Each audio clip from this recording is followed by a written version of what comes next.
Welcome back to Q&A Anime. You're here with Kadir and Akil, and today we're hitting you guys with a manhwa recommendation. I'm joined by Saitama and Akil, so let's get started. Make sure to like, subscribe, hit the bell for notifications and updates, and let's get into it. Yes, that's right. We're going to be recommending one of the most popular Korean comics for the last 2 years that just finished recently, and it goes by the name of Solo Leveling. Why are we recommending Solo Leveling, Akil? Well, I'm glad you asked, Kadir. Solo Leveling is a fast-paced, action-packed manhwa that stars an unlikely hero named Sunjin Woo and tells his story from starting as the weakest person in a world of hunters to becoming by far the strongest. That's right. In this story that Sunjin Woo is a part of, there's humans and then there's humans that become hunters. Hunters are humans that have achieved access to a new level of power that allows them to make use of various techniques as well as gives them superhuman abilities. Yeah, the ranking of hunters goes from all the way from E at the bottom to S rank at the top. And there are a ton of different classes like mages, tanks, assassins, healers, and pretty much anything you'd find in an RPG. They're ranked by the Hunters Association, which is like a government group that just like monitors everybody who has these powers. And they're just based on the amount of mana that they're able to put out. E-rank hunters are barely stronger than your average person, where they could probably win in a fight, but they're not displaying anything especially crazy. Whereas S-rank hunters can't even have their mana output registered properly because of the ridiculously insane amount that they have, with some capable of leveling entire cities single-handedly. And now it's important to note that aside for a few exceptions, hunters are locked into their rank and unable to get strong enough to change their rank once assigned to this, which means that a B-rank hunter will never get strong enough to become A-rank, and so on and so forth.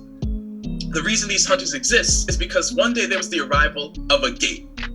But for those of you who don't know, like, what is a gate exactly?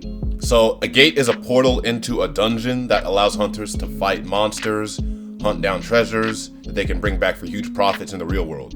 So gates have time limits, and once the time limit on a gate expires, the monsters that are in the gate are able to cross over into Earth and wreak havoc freely.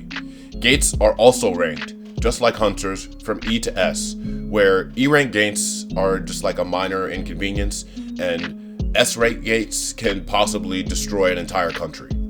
Yeah.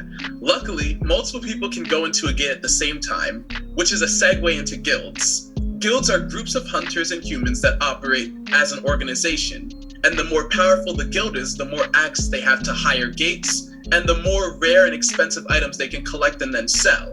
And guilds are a huge part of the world of hunters, and associating yourself with an insanely powerful guild can set you up for life. Now that we kind of set up the backstory for the world of hunters, let's talk about why solo leveling appeals to us so much. So, I mean, here at Q&A Anime, we're all about the action, the fast-paced growth of characters and juicy storylines, and solo leveling has all of this and then some. We've referenced this manhwa a couple times in the past. You'll see in our One Piece Top 5 Devil Fruits video, Akil references Sunjin Woo's power, and for those of you who don't want to be spoiled by that, we're sorry. just don't look at his number one fruit. But we're definitely excited to be recommending this video to you, our audience, because I really enjoyed it, Akil really enjoyed it, and everyone that I showed the manhwa to has read it in its entirety, maybe in 2 to 3 days. So this is something that is highly addictive, pulls you in, and won't let go.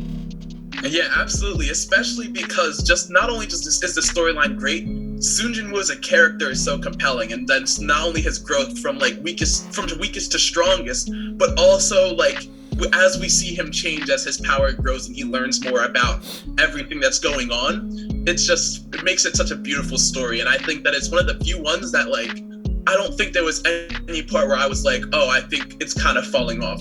Solo Leveling was so consistently good throughout its entirety. So yes, I am definitely recommending that like people who haven't checked it out, give it a read because you won't regret it. And since the manhwa is fully completed, there's no need to wait on your end.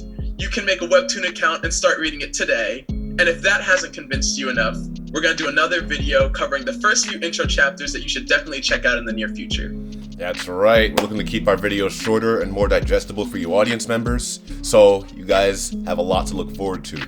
And with that said, we'll see you guys in our next video. Q&A out. Q&A out.